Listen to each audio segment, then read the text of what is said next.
बिस्मिल्लाहिर्रहमानिर्रहीम अस्सलाम वालेकुम दोस्तों, तुसी देखते पे हो लुडन पंजाब टीवी ते मैं तुहाडा मेज़बान मुहम्मद अहमद।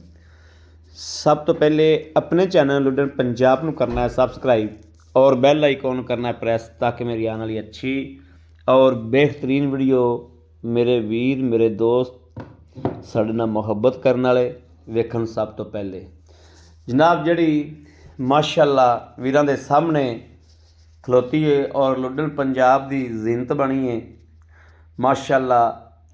जर्सी की क्वालिटी दोस्तों आप अज तक देखते आए हैं कि बाहर दे मुल्कों के विच जनाब आपां नूं गोरे विखांदे आए ने कि ए जनाब जर्सी ते ऐस के फिरदियां उत्थे आपां वेखी दियां ने लाइव।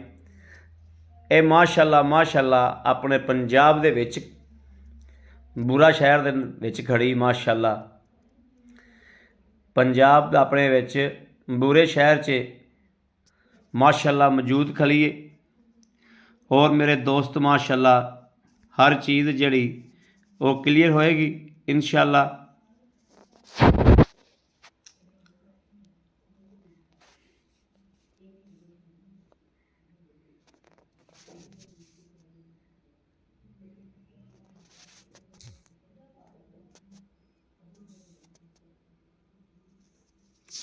माशाअल्लाह माशाअल्लाह दोस्त वेखते पे ने ऐ वेखना जिन्हों कहते हैं ना फुट फुट बाहर। और जनाब जर्सी जर्सी मेरे वीर वेखन कि जर्सी है या नहीं है। और दिती भी वच्छी करम वाली ने पहला सूआ है मूँह तो खीरी है, पहला सूआ है मूँह तो खीरी है और ओ वच्छी बैठी इनकी वच्छी दिती सो माशाअल्लाह। क्वालिटी वाइज अच्छी भी बहुत चंगी माशाअल्लाह। बाकी ब्रांड मेरी वीर वेखते पे ने ब्रांड ही है। ब्रांड जिहड़ा हुंदा दोस्तों वो ब्रांड ही हुंदा है कि एड्डी लाजवाब वैड़ है कि हवाना जिहड़ा ना जनाब ये वीडियो दे विच यकीन कर जो कि वीडियो दे विच पूरा नहीं नज़र आ रहा क्योंकि मैं हकीकत च भी खला उत्ते ते वीडियो च भी मैं खला उत्ते ते माशाअल्लाह वैड़ जिहड़ी है टुरिया नहीं जाता इहदे कोलों हवाना लैके पुट्ठा वेखना माशाअल्लाह 4 फुट चौड़ा ते उवें हवाने की चढ़ाई है उवें हवाना जनाब जिहड़ा अगे धुनी नाल लग्या पिया। ए जिहड़ी मैं गल्लां कर रहा कोई गल नहीं जो मेरे वीर वेखते पे ने कोई कूड़ी तो नहीं है। गां नूं रत खून भी पूरा है माशाअल्लाह। नस्ल मेरे वीर वेखते पे ने कि वाकई जर्सी है।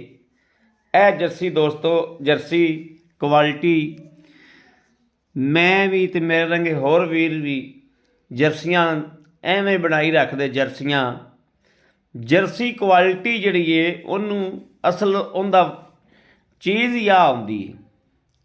वो जदों जर्सी आ प्योर लभेगी ना तो उनका इंशाअल्लाह जिहड़ा ना वक इस तरीके ही हुंदा है। ए जर्सी है दोस्तों माशाअल्लाह टुरदी जदों तो मेरे वीर वेखते पे ने कि मोर तरह पहला पा के बड़े बख्तां वाली माशाअल्लाह गां है। अल्लाह की ज़ात ने गां नूं बड़ा नवाजिया है। ये दोस्तों पहले सूबे मन भी कर सकती है 30 सेर भी कर सकती है तो 20 सेर तो फिर दोस्तों जिड्डा इहदा भांडा है ना इनू आपां वंडा ना भी पाइए तो 20 सेर तो फिर भी पक्का है। तो जी दोस्तों इनकी डिमांड है वो 3,45,000 रुपया बड़ी मकूल तो 0307 00 15 881 इन ते जनाब रबता करना मेरे वीरां ने। और इंशाअल्लाह जिहड़ा सब तो पहले करेगा उन्होंने इंशाअल्लाह देंगे ये पक्का रेट है। बाकी मेरे वीरां दे सामने 0307 00 15 881 3,45,000 रुपया लेना मालक ने। बाकी क्वालिटी वीरां दे सामने आ इंशाअल्लाह 15 मिनटां च घड़ी ते टाइम वेख के गां सेल करनी है अल्लाह के फजलो करम नाल। बाकी जड़ी है डिटेल